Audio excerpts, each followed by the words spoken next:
Hello, everybody. Welcome once again to Relationship 101. I am your host, as always, Superflash 2099. I apologize. I know it's been a while since the last video. Going into finals at school, so things get a little hectic. Videos fall behind a little bit. So that's what that is. But I promised a few friends that I would actually make this one. So here I am, even though I'm going into finals this week. I wish everyone a belated Happy Thanksgiving.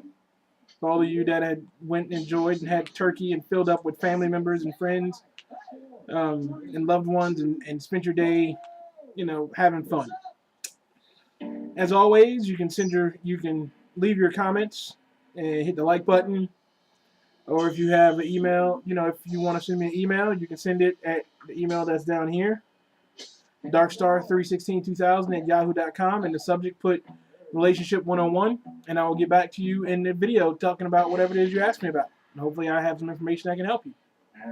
So this video, I'm going to talk about a few things. Might not be as long as it probably should be because of how long it's been, but it's late, and I've only got a few topics to actually talk about to cover, so we'll see how long it pans out. You never know.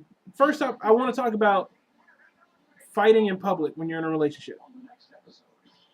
If you and whoever you're dating, your significant other, have a disagreement about something, don't fight in public. Just don't do it. It looks bad. I guess the phrase, it looks white trash because you're fighting in public about something. If he gets upset or if she gets upset and storms off, or your person gets upset, whoever you're dating, they get upset. Don't hash it out in front of your friends or in front of your family. Don't have an audience when you fight. Your problems are your problems. Don't ever just talk it out in front of people. Go off somewhere, have a conversation, and work it out. And don't argue. Don't work it out while you're upset with each other either, because that's how you lead to shit being said you don't mean to say. And once words are out there and you've said something, even if it had been in the heat of the moment, once it's said, it's said. You can't take it back. You can't be like, oh, I didn't mean to say that, because they're always going to remember. And it's because they're always going to remember, things are never going to be the same again. You're never going to be able to look at them and go, well, oh, they didn't really mean this, or they didn't really mean that. That's just, it's not how it is. They're always going to remember, and they're always going to hold it against you. Whether they ever say anything about it or not, it's always going to be in the back of their mind that you said that. And that's how you feel. Arguing when you're upset is the same as being drunk almost to me. Because the truth comes out. How you really feel about something will come out in that argument. And then it's too late. You can't take it back. It's out there in the open. And if you're arguing in front of people, somebody else is going to hear it, and they're going to bring it up to you like, oh, well, why did he say that? And why did he say this? It's bad. So my advice is don't argue when you're upset with each other.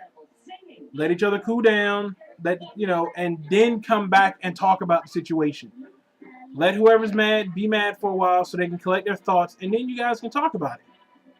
And then you're 90% of the time you're gonna be better off that you waited to talk about this than if you'd have just talked about it the minute it happened. Just be okay. Just be all right. Understand that they're upset and be like, we'll talk about this when we're both level-headed, and then we'll go from there. It's the best advice I have for that. Next is dealing with BS in a relationship. Dealing with bullshit in a relationship. I understand that in most relationships you're with somebody because you care for them or you love them, but there has to come a time when you say to yourself, how much longer am I going to put up with their bullshit? Whether it's them physically abusing you or emotionally abusing you, you don't have to deal with that. I can be sad all by myself, as I think one of my mom's sayings is, I can be sad all by myself. I don't need to have somebody with me in order for me to always. Why would I want to be with somebody if all I'm going to do is be sad? I can be sad by myself. You can have sex by yourself. So there ain't no reason. Even if you have kids, Don't stick it out for the kids because the kids are going to be worse off because you're miserable, and that eventually pans off to the kids being miserable, and it's just a vicious cycle. Nobody's going to be happy. You're not going to be happy. Your kids aren't going to be happy. The other person you're with isn't going to be happy. It's going to just be bad. So don't stick out a relationship full of bullshit because you think it's going to get better eventually. Which leads to the next topic that I'll get to in a second. You know, if the relationship is bad, if there's something in the relationship that makes you feel uncomfortable, no matter what it is, if something in the relationship makes you feel uncomfortable, then you need to sit down and weigh it out. Pros and cons. Is this relationship worth all this bullshit that I am going through? And if you find yourself realizing that the relationship isn't worth it, walk away. You know, and that's not just in just dating. This is in marriage too. If you're not in love, you shouldn't get married. That's one thing. You can't just like somebody and get married. You know, you need to be in love with them to get married because marriage takes a lot. It takes a lot to sustain, and it takes a lot to deal with. It puts a lot of pressure on you in the relationship. The whole dynamic of the relationship changes the minute the ring is put on the finger and forever is there and in the equation now. You know, it's no longer just you plus me equals dating. It's you plus me plus forever equals lifetime. You know, and it's squared by stress.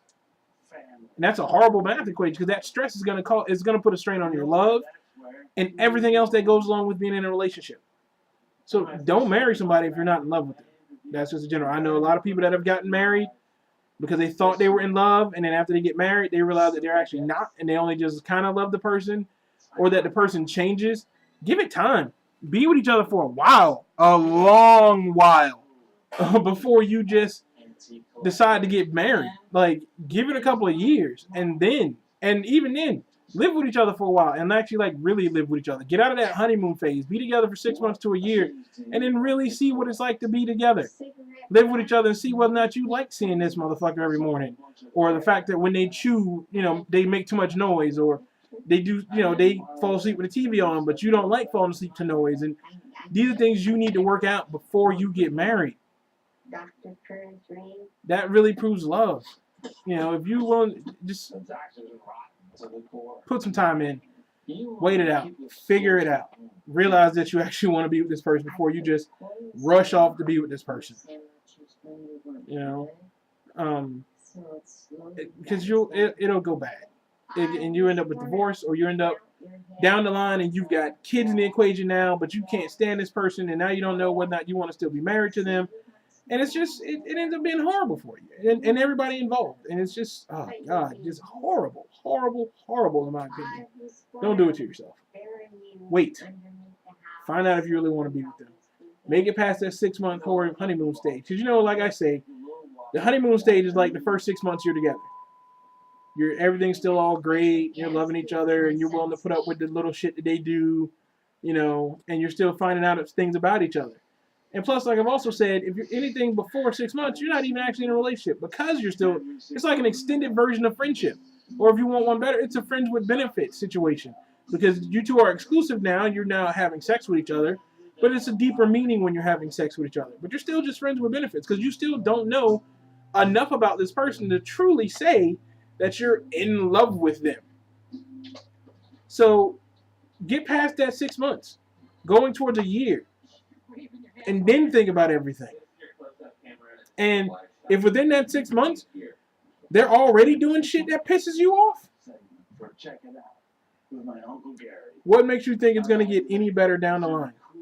If they're pissing you off within the first 6 months, they're going to piss you off within the first year, within the first 2, within the first 3. That stuff isn't going to change. This is who this person is. If you get upset about the way your girlfriend handles something because you think, say, like her parents are ruling her life, get over it. Because they're her parents. You're there to support her, yes. But you're not there to belittle her because if she's doing what her parents asked her to do. That's just not how it works. Because it's not her fault. She's doing what she needs to do to survive, which is what we all do. Just because your situation with your parents is different does not mean you got the right to be like your parents are dicks. You know, yeah, back her up if she calls her parents dick, but only to a degree, because again, still, those are her parents. It's like that with all family. I can talk bad about my family because they're my family. Doesn't mean you can talk bad about my family all the time. So be careful about that. It's a thin line. But get past those moments. Get past those feels. That initial of ecstasy, and realize whether or not you actually want to be with this person for the rest of your life, or even for an extended period in your life. You know, and find out about them. Find out things that they like. Find out things that they don't tell other people, because these are things you don't know, and you might want to know these things. They might like penguin porn, or you know, they might like camping, and you hate camping. You need to know these things about each other, because if she likes camping, or if he likes camping and you don't, and they want to take you camping, you're gonna be miserable while you're camping. But you're gonna go camping anyway. Why? Because you think it's the right thing to do. Because they like camping, so I like camping too, because I love them, and so I want to make sure that they're happy. So I'm gonna go camping with them. Don't do that to yourself. You don't like camping. Tell them you don't like camping. Make them understand that you don't like camping, so you don't run into the situation of going camping when you don't want to go camping.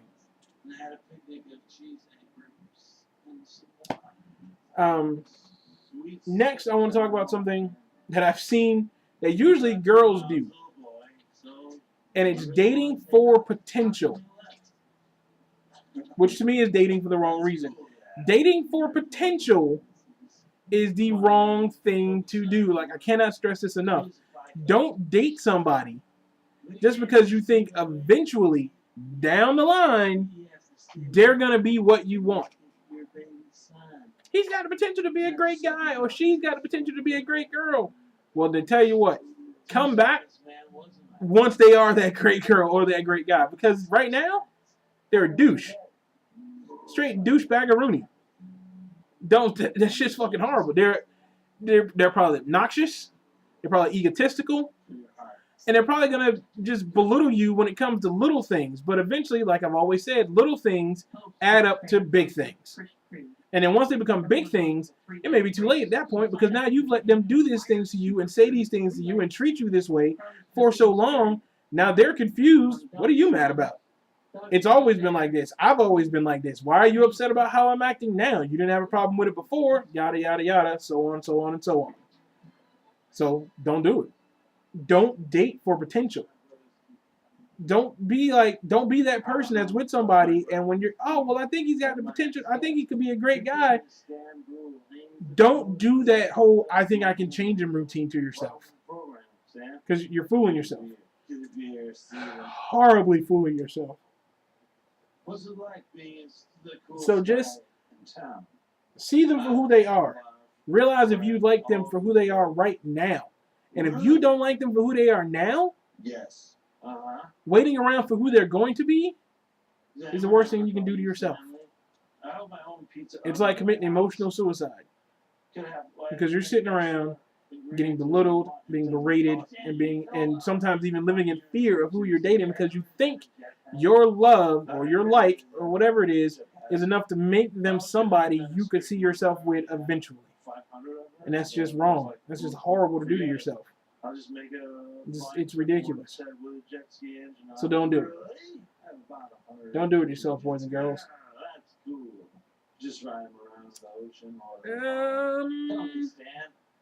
Like I said, I think this was a short video this week, because not a lot is going on with our schedules and everything like that.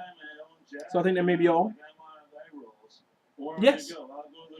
As always, ladies and gentlemen, be good to each other and be good in general. And if you can't be good, at least be good at it. And then we'll see you all, going on break. So actually, we'll probably be up to once a week again. Who knows? It all depends on what happens in friends, relationships, and the world around. Imagination abounds. As always, ladies and gentlemen, peace out.